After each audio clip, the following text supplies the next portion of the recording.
Hello, music friends. This is Ashley Rescott with RescottCreative.com. Today, I wanted to talk to you about the parts of the violin, as well as how to tune it and how to hold it.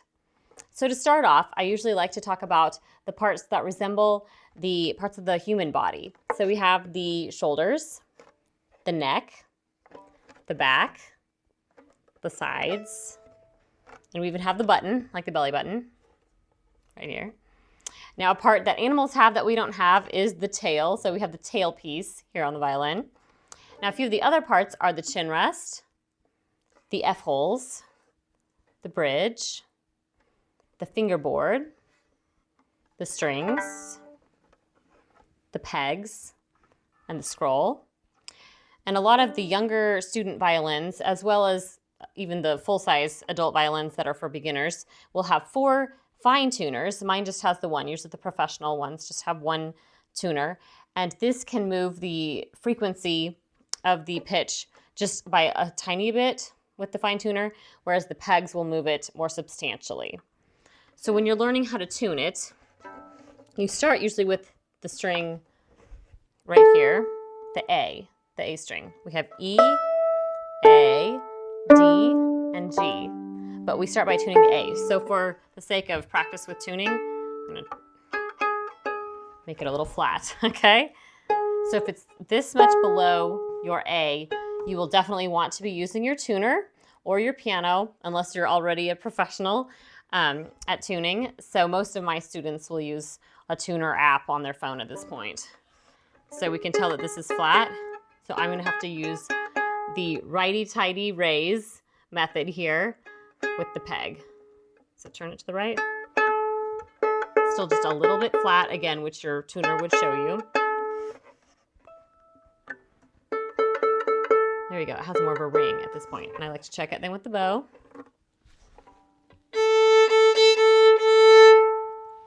Okay. Then we move to the E. We play them together. They're not blending very well. So here you could use your fine tuner, since it's the E, to try to tune it up. Again, righty-tighty raise, lefty-loosey lower.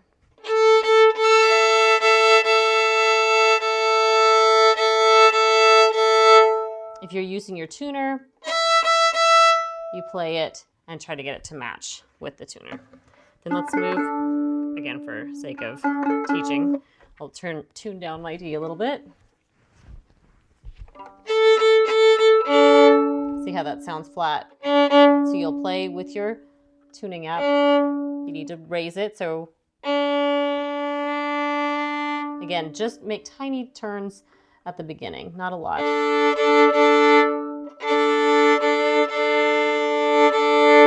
See if it's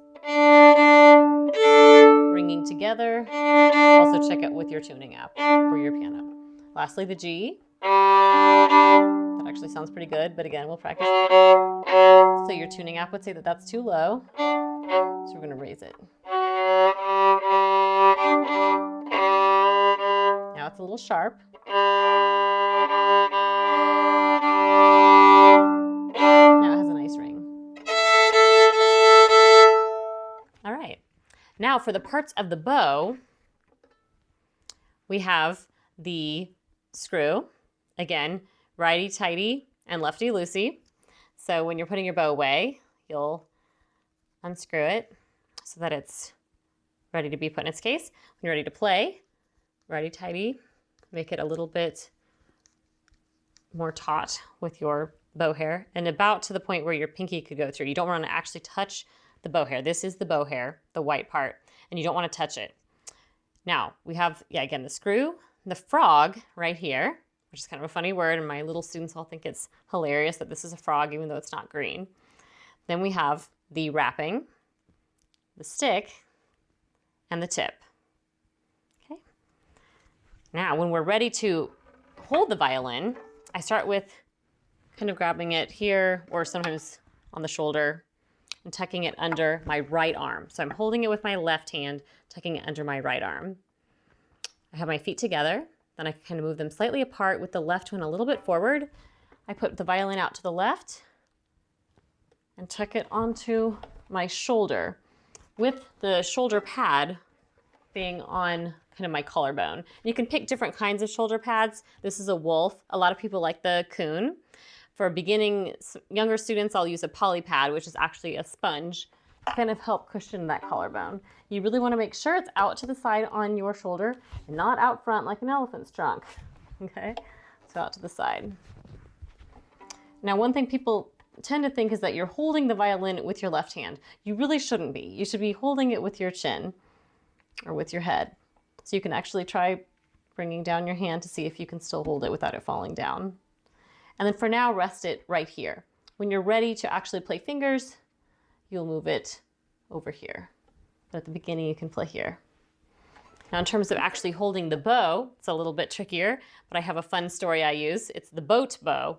So we have 4 people on the boat: the pinky dancer, who likes to dance on point. We have the lazy men, who dangle their feet onto the frog into the water. You have the scaredy cat, who only puts his toes in the water, and he's scared for a reason, because there is a shark underneath the boat with a shark fin. Okay? When you first start playing, you want the shark, the thumb, to be right here. When you get a little bit more advanced, you can actually bring it inside and kind of fit it right in this little crevice there. Okay? And it is uncomfortable at first, so you kind of have to get used to this feeling, but over time it becomes more natural. So we'll put the two together and start with just some basic rhythms. You want to start in the middle of the bow. Don't be too close to the frog or the tip when you're first beginning. Start right in the middle and try playing maybe a few quarter notes.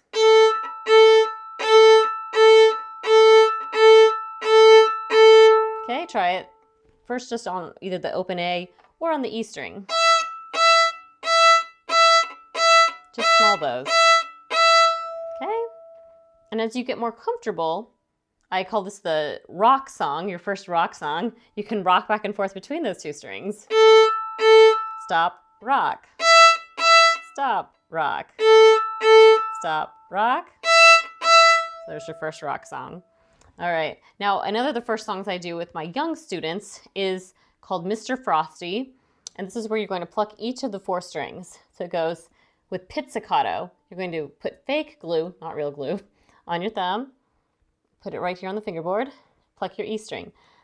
Mr. Frosty is so nice. He is made of snow and ice. And students love that because that gives them the chance to actually play a song on the violin that's not very hard. Then they can move on to the rock song. After that, I will start, once they kind of get familiar with their rhythms, I will have them go ahead and put their thumb right here on the neck, and they'll learn a first finger song. I oftentimes do this one with the plucking again, and I call it the fairy song. So I'm a little fairy smiling brightly, oh so brightly. So they're just practicing putting that first finger down. When they move to the second finger, I like to use a French folk song, Au clair de la lune, or Walking in the Moonlight, and that way they get used to playing the second finger.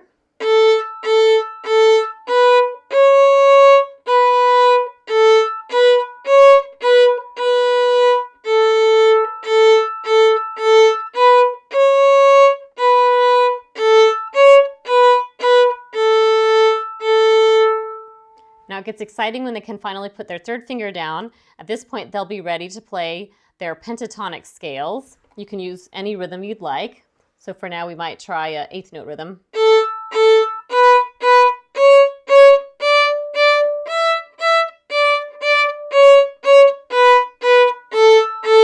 Now I'll try it on the E string.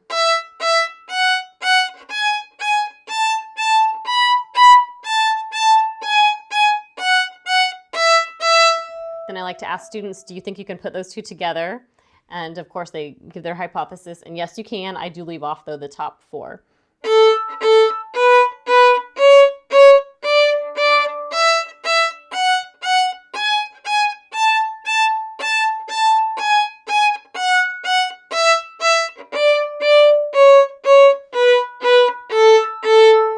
And you don't even have to use the 4th finger at the beginning stages. In fact, I'd recommend waiting till you're a little bit more advanced. But once you have at least those first 3 fingers down, you are ready for Twinkle. Thanks for watching, and if you've enjoyed this video, I hope that you hit subscribe and continue to follow me on Rescott Creative. Thanks again. Bye.